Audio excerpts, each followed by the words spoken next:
আমরা বিভাজনের রাজনীতি চাই না, আমরা বাংলাদেশের শান্তি ও ঐক্য চাই। এই জোরালো আহ্বান জানিয়ে পিরোজপুরের নাজিরপুরে গণসংযোগ করেছেন জামায়াতে ইসলামীর মনোনীত সংসদ সদস্য প্রার্থী মাসুদ সাঈদী।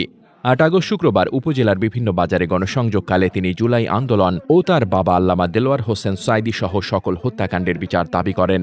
শেখ মাটিয়া ও শ্রীরামকাঠি ইউনিয়নের বিভিন্ন বাজারে গণসংযোগকালে মাসুদ সাঈদী বলেন, রাজাকারের ব্যবসা করতে গিয়ে আওয়ামী লীগ এখন আমছালা দুটোই হারিয়েছে। আমরা অশান্তির রাজনীতি না করে শান্তির রাজনীতি করতে চাই, দুর্নীতির বদলে উন্নতির রাজনীতি করতে চাই। তিনি বলেন, শুধু ক্ষমতার পরিবর্তন নয়, দেশের ভাগ্য বদলাতে হলে নীতি নৈতিকতার পরিবর্তন জরুরি। তিনি সাবেক প্রধানমন্ত্রীকে খুনি হাসিনা আখ্যা দিয়ে বলেন, তারা আমাদের ২,০০০ ছাত্রের জীবন নিয়েছে, আলেমদের ফাঁসি দিয়েছে এবং আমার বাবা কোরআনের পাখি আল্লামা সাঈদীকে পরিকল্পিতভাবে হত্যা করেছে। আমরা সকল বিচার বহির্ভূত হত্যাকাণ্ড ও জুলুম নির্যাতনের বিচার চাই। তিনি আরও বলেন, জামায়াতের শীর্ষ নেতাদের হত্যা করে ইসলামী আন্দোলনকে স্তব্ধ করা যাবে না।